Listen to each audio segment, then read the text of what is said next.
ఈరోజు వాక్య భాగంలోనికి వెళ్ళే ముందుగా కొన్ని సంగతులు మీతో పంచుకోవాలనుకుంటున్నాను. ఇంతకుముందు మీరు ఒక 2 నిమిషాల పాటు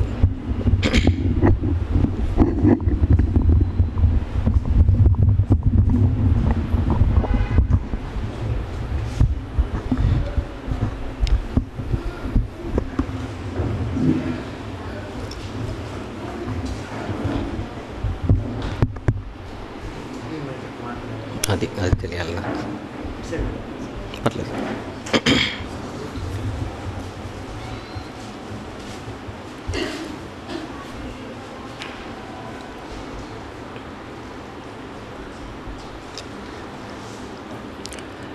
కొన్ని విషయాలు మనం కొద్దిసేపు మాట్లాడుకొని వాక్య భాగంలోనికి వెళ్దాం. ప్రపంచం ఒక భయంకరమైన ప్రమాదంలో ఉంది. అది మీ అందరికీ తెలిసిన నిజం. కన్ను మూస్తే జారిపోయే నరకం గురించి నరులలో ఎవరు ఆలోచించడం లేదని తెలుసు మనకు. పెద్దల విషయానికి వస్తే నేను అర్థం చేసుకుంది, ప్రత్యేకంగా నేను ఇంగ్లీష్ టీచ్ చేసినప్పుడు చిన్నపిల్లలకి ఇంగ్లీష్ నేను చాలా ఈజీగా నేర్పించేవాడిని. మెచ్యూరిటీ లెవెల్స్ తక్కువ ఉన్నా ఇంగ్లీష్ వాళ్ళకి చాలా ఈజీగా వచ్చేది. పెద్ద వాళ్ళు వచ్చేవాళ్ళు నా దగ్గరికి, డాక్టర్స్ వచ్చేవాళ్ళు, అడ్వకేట్స్ వచ్చేవాళ్ళు. వీళ్ళకి చాలా కష్టమయ్యేది నేను నేర్పించడం ఇంగ్లీష్. ఓవరాల్గా నాకు అర్థమైంది ఏంటంటే, పెద్దలకు నేను ఏ టైంనైతే స్పెండ్ చేస్తానో, ఇంత చేసినా వీళ్ళు ఇచ్చిన పని చెయ్యరు, క్లాస్కి అయితే వస్తారు, చెప్పిన హోంవర్క్ చేయరు, నిన్న జరిగిందంతా కూడా ఫ్రెష్గా మళ్ళీ ఈరోజు రిఫ్రెష్ చేసుకొని ఇక్కడికి వచ్చి కూర్చొని ఉంటారు. పెద్దలు కనుక ఏం అనలేం, ఎందుకు హోంవర్క్ చేయలేదని బెత్తం తీసుకోలేంగా. అలా చివరికి కోర్సును నేను కంప్లీట్ చేస్తాను కానీ వాళ్ళు ఎప్పుడు కంప్లీట్ చేయరు. ఏదో కోర్సు ముగించుకుని ఉన్న తృప్తితో వాళ్ళు వెళ్ళిపోతారు. కానీ అదే పిల్లలైతే భయంతో, భక్తితో చక్కగా ఇచ్చిన పని చేసే తత్వం పిల్లలది. అది నేను నా ప్రొఫెషనల్ కెరియర్లో, అంటే నేను ఇంగ్లీష్ నేర్పిస్తున్నప్పుడు గమనించిన విషయం. ఇక అదర్ కెరియర్ అంటే స్పిరిచువల్ కెరియర్లో వాక్యం చెబుతున్నప్పుడు కూడా, ఒకటి ఇంగ్లీష్ నేర్పించడం అనేది ఒక కెరియర్ అయితే, వాక్యం చెప్పడం మరొక కెరియర్ అయితే, వాక్యం చెప్పినప్పుడు కూడా పెద్దలలో నేను గమనించింది ఏంటంటే విని వెళ్ళిపోతారు. వినివారు మాత్రముగా ఉండి వెళ్ళిపోతారు. మళ్ళీ దేవుని పనిలో పాల్గొంటారని అడిగితే వాళ్ళు ఎందుకు పాల్గొనలేకపోతున్నారో అని చెప్పుటకు 1,00,000 కారణాలు ఉంటాయి. మొదటి 2-3 కారణాలు విన్న తర్వాత ఇక చాలు బాబు మీరు చెప్పకండి అనే పరిస్థితి ఉంటుంది. ఇది పెద్దల పరిస్థితి. గనుక పెద్దలకు ఇట్లాంటి క్లాసుల్లో కానీ, లేదా సెమినార్లలో కానీ, మహాసభల్లో కానీ ఎంత చెప్పినా పెట్టిన సమయం అనే పెట్టుబడి, దానికి ఆత్మీయ రాబడి రావట్లేదు.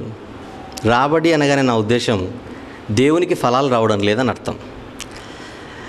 అందుకే నేను కూడా ఒక నిర్ణయానికి వచ్చేసి, పెద్దల కంటే పిల్లలకు ఎక్కువ సమయాన్ని కేటాయిస్తే ఫలాలు వస్తాయి అని ఆలోచించాను.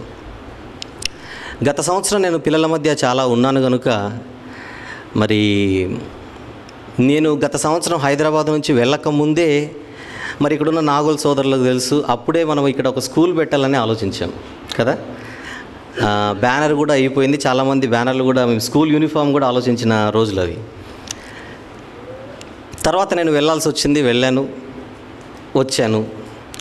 వచ్చిన తర్వాత నాగోల్ ఏసన్న గారు ఇక్కడే ఉన్నారు. ఒకరోజు మేమిద్దరం మాట్లాడుకుంటున్నాం, ఇంగ్లీష్ ఇన్స్టిట్యూట్ ఏదన్నా పెడితే బాగుంటుందని అనుకుంటుండగా బ్రదర్ ఏమన్నాడంటే, మీరు ఎలాగ ఇంతవరకు పిల్లలను వాక్యంలో వాళ్ళతో డీల్ చేసి వచ్చారు కనుక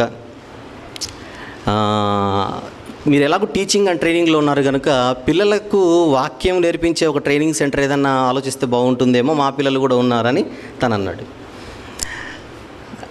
అప్పటి వరకు నాకు ఇది స్టార్ట్ చేయాలన్న ఆలోచన లేనప్పటికీ తను అన్న తర్వాత కొంచెం ఆలోచన వచ్చి సరేనే దాన్ని ప్రయత్నించి అలా ముందుకు సాగదీస్తే చివరికి నిజంగానే ఒక ట్రైనింగ్ సెంటర్ మనం స్టార్ట్ చేసుకోగలిగాం. బ్రోషర్ల ద్వారా ఇన్ఫర్మేషన్ అంతా మీకు అందింది. కేవలం బ్రోషర్స్ ద్వారా ఆయా ప్రాంతాల్లో చాలామందికి ఇన్ఫర్మేషన్ వెళ్ళడం వలన కేవలం బైబిల్ ఎడ్యుకేషన్ అయినా స్కూల్ ఎడ్యుకేషన్ కూడా వీళ్ళకి ఇద్దామా అని ఆలోచించినప్పుడు వీళ్ళకి కంపల్సరీగా స్కూల్ ఎడ్యుకేషన్ కూడా అవసరమే. కనుక బైబిల్ విద్యతో పాటు లోక విద్యతో పాటు బైబిల్ విద్య. కానీ సాధారణంగా స్కూల్లో మన పిల్లలు చదువుతున్నప్పుడు స్కూల్ ఎడ్యుకేషన్ దగ్గర అవుతున్నారు కానీ బైబిల్ ఎడ్యుకేషన్కి దూరం అవుతున్నారు. ఈ రెండింటిని మనమే ప్రొవైడ్ చేస్తే ఎలా ఉంటుందని ఆలోచించి మరి ఏమీ లేని అలాంటి పరిస్థితుల్లో నుంచి మనం ప్రయత్నం చేసాం. ప్రయత్నంలో భాగంగా మరి ప్రార్థనాపూర్వకంగా ఒక ట్రైనింగ్ సెంటర్ని Bible education along with academic education లేదా రెగ్యులర్ ఎడ్యుకేషన్ 11 సంవత్సరాలు లేదా 13 సంవత్సరాల నుంచి 19 సంవత్సరాలు ఉన్న అబ్బాయిలకు మనం ప్రారంభిస్తే ఆయా ప్రాంతంలో ఉన్న తల్లిదండ్రులు మరి స్పందించి యేసుప్రభు వచ్చినప్పుడు ఈ లోకానికి ఆయనకు దేవుడు, తండ్రి అయిన దేవుడు 12 మందిని అప్పగించాడు శిక్షణ ఇవ్వమని, ట్రైనింగ్ ఇవ్వమని. మరి నేను చిన్నోడి కనుక ఆ 12లో సగం కోసి 6 మందిని ఇచ్చాడు. 6 మంది ఈరోజు మీ మధ్యలో ఉన్నారు. వారిని మీకు పరిచయం చేయాలి. మొట్టమొదట మీ దగ్గర తీసుకొని వచ్చాను కనుక వీరు నా దగ్గర బైబిల్ ఎడ్యుకేషన్ నేర్చుకుంటూ నా దగ్గరే ఉంటారు 24 hours. కొన్ని సంవత్సరాల పాటు ఉండబోతున్నారు, మనతో ఉండబోతున్నారు. మరి 6th class, 7th, 8th, 9th, 10th అలాంటి పిల్లలు వాళ్ళందరినీ మీ ముందుకు తీసుకొని రాబోతున్నాను. వీళ్ళందరూ భవిష్యత్తులో today's children should not become tomorrow's citizens but they should become tomorrow's saviours. నేటి బాలలు రేపటి పౌరులు, రేపటి రక్షకులుగా మారాలి. పౌరులై చేసేది ఏం లేదు పెద్దగా. కనుక రేపటి రక్షకులుగా వీళ్ళను చూడాలని మనందరం కూడా ఆయా ప్రాంతాల నుంచి వచ్చినటువంటి చిన్నపిల్లలు వీరిని ముందుకు తీసుకొని వస్తున్నాను. వీళ్ళకంటే ముందుగా నేను ప్రశాంతిని రమ్మనాలి. సార్ ప్రశాంతిని పంపండి ముందు, రామ్మా ముందుకి. ఈరోజు మొదటి వాక్యం చెప్పిన పాప.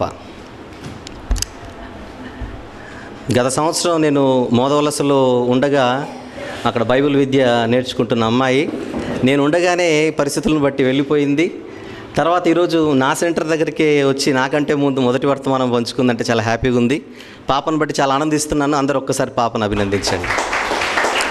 వాళ్ళ తాతగారు కూడా ఇక్కడే ఉన్నారు. Very good sir, I appreciate you, thank you very much. నువ్వు కూడా ఉండు తల్లి, నీకోసం కూడా ప్రార్థన.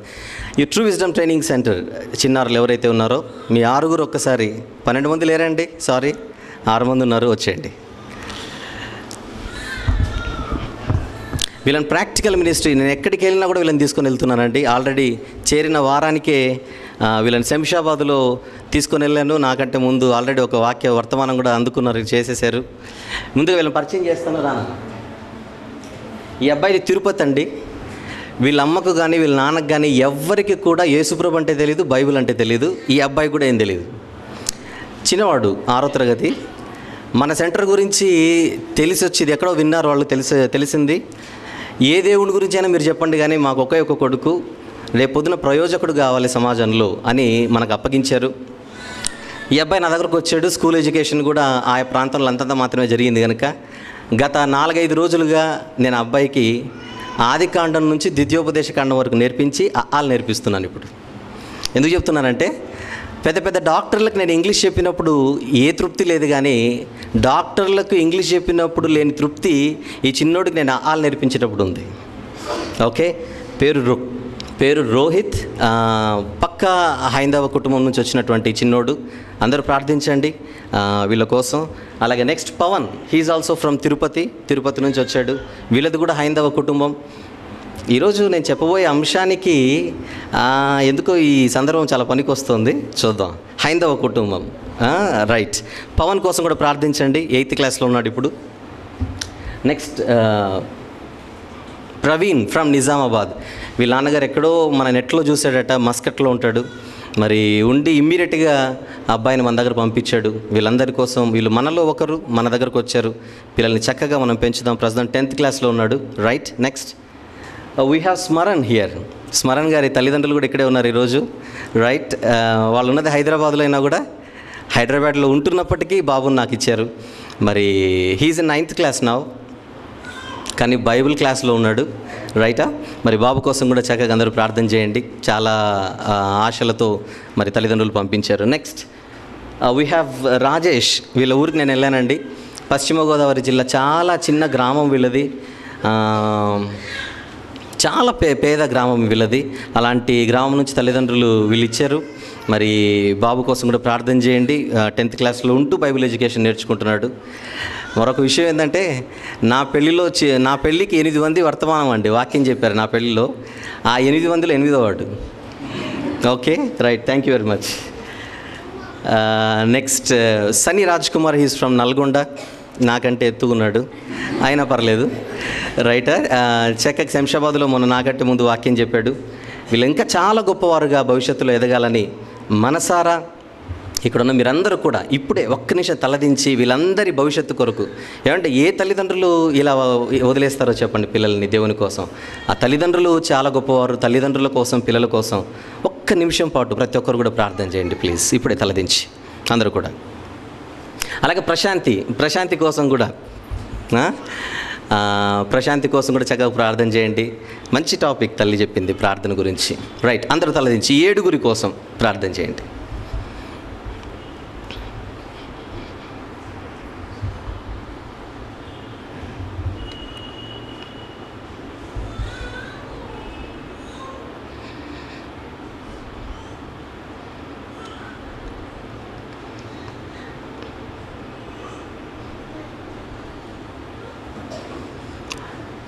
అరుణ్ బాబు గారు అందరి తరపున వీళ్ళ కొరకు ప్రార్థన చేస్తారు.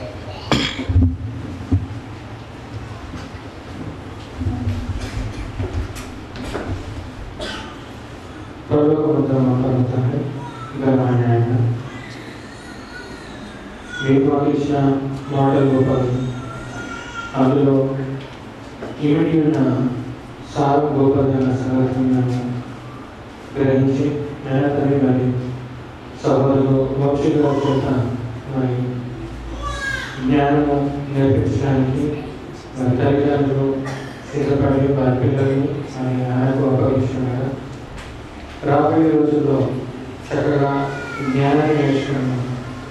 లోకమందు జ్యోతులుగా మీరందరూ మరి వెలుగునట్టు వర్ధిల్లినట్టు అనుకూలమైన మంచి వాతావరణాన్ని, మంచి పరిస్థితులను వారి వరకు మీరు ఏర్పాటు చేయాలని మీరు మాట్లాడుకుంటున్నాను. దీని వరకు ఆయా రీతిగా ఆలోచిస్తున్న, శ్రమపడుతున్న మరి సహోదరులు వంశీ గారిని మరి కుటుంబాన్ని కూడా మీరు కాపాడగలరు. ఈరోజు ప్రార్థన మా ప్రభువు ప్రియరక్షకుడైన యేసుక్రీస్తు వచ్చిన thank you so much for everything. Please వెళ్ళండి అన్న. లోక విద్యలో కూడా ఎటువంటి పరిస్థితుల్లో రాజీ పడకుండా వీళ్ళకి చెబుతున్నామండి. చూస్తారు రిజల్ట్స్ మీరే త్వరలో. ఒక మ్యాథమెటిక్స్కి 4 టీచర్లు ఉన్నారు వీళ్ళకి. మీ స్కూల్లో ఒకరే ఉంటారేమో, 4 టీచర్లు వీళ్ళకి.